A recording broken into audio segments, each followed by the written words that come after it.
Welcome साथियों, आपका हार्दिक स्वागत है। यदि आप इस चैनल से पहली बार जुड़े हैं तो सब्सक्राइब ज़रूर कीजिएगा। साथियों, आज का हमारा टॉपिक है व्यर्थ घोषित ठहराव। ऐसे ठहराव, ऐसे एग्रीमेंट जो स्पष्ट रूप से व्यर्थ घोषित कर दिए गए हैं। इसमें देखते हैं, व्यर्थ ठहराव को हम शून्य ठहराव भी कहते हैं। तो ऐसा एग्रीमेंट जो दोनों पक्षकार, एग्रीमेंट के दो पक्षकार हैं, तो दोनों पक्षकार द्वारा किसी भी पक्षकार से या किसी भी पक्षकार, दोनों में से किसी भी पक्षकार द्वारा उस एग्रीमेंट को कानून द्वारा प्रवर्तनीय या लागू नहीं कराया जा सकता। एग्रीमेंट के दो पक्षकार हैं और दोनों पक्षकार द्वारा या दोनों में से किसी एक पक्षकार द्वारा भी उस एग्रीमेंट को कानून से जो है लागू प्रवर्तनीय नहीं कराया जा सकता। तो ऐसे एग्रीमेंट को हम कहेंगे व्यर्थ ठहराव या शून्य ठहराव। इसके अंतर्गत कुछ पॉइंट है जो स्पष्ट रूप से व्यर्थ घोषित ठहराव में शामिल है। पहला है विवाह में रुकावट डालने वाले ठहराव।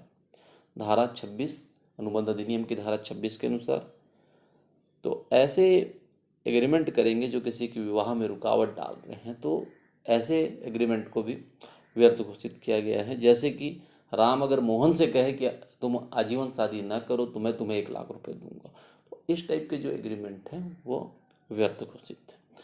उसी प्रकार व्यापार में रुकावट डालने वाले ठहराव, धारा 27 के अनुसार किसी के व्यापार में अगर रुकावट डाल रहे हैं तो ऐसा एग्रीमेंट भी व्यर्थ है। जैसे कि राम मोहन से कहे कि तुम मेरे अरे क्या बोलते हैं आसपास के जो व्यापार क्षेत्र है वहाँ व्यापार ना करो तो मैं तुम्हें इतना 1 लाख रुपए दूंगा, 2 लाख रुपए दूंगा, जो भी राशि है। इस टाइप का एग्रीमेंट अगर करता है और बाद में वो पैसा मान लो नहीं दिया और उसके लिए मोहन केस करता है, वाद प्रस्तुत करता है, तो ये कानून से हम इसको लागू नहीं करा सकते। ऐसा एग्रीमेंट जो है शुरू से ही, प्रारंभ से ही व्यर्थ है। वैधानिक कार्यवाही में रुकावट डालने वाले ठहराव, धारा 28 अनुबंध अधिनियम की धारा 28 के अनुसार अगर वैधानिक कार्रवाई में रुकावट डालने वाला कोई एग्रीमेंट करते हैं तो वो प्रारंभ से व्यर्थ है, शून्य माना जाएगा। क्योंकि न्याय संबंधी जो कार्यवाही है वो प्रतिबंध उसमें नहीं लगाया जा सकता, तो ऐसा कोई भी हम एग्रीमेंट नहीं कर सकते। उसके बाद है अनिश्चित अर्थ वाले ठहराव, धारा 29 अधिनियम की धारा 29 में है अनिश्चित कार्य। तो ऐसा कोई हम कार्य कर रहे हैं जो निश्चित ही नहीं है, तो ऐसा एग्रीमेंट कर रहे हैं तो ये एग्रीमेंट भी व्यर्थ घोषित है, शून्य घोषित है।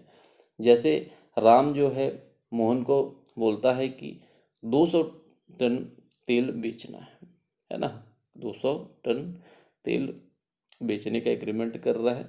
किसी भी बात से ये प्रकट नहीं होता कि किस प्रकार का तेल बेचना है और कब बेचना है, क्या है ना, तो इसके बारे में कोई स्पष्ट नहीं है, बस तेल बेचना है, ये एग्रीमेंट है। तो ऐसा कोई अनिश्चित ठहराव है, एग्रीमेंट है, तो वो व्यर्थ है। उसके बाद है बाजी लगाने का।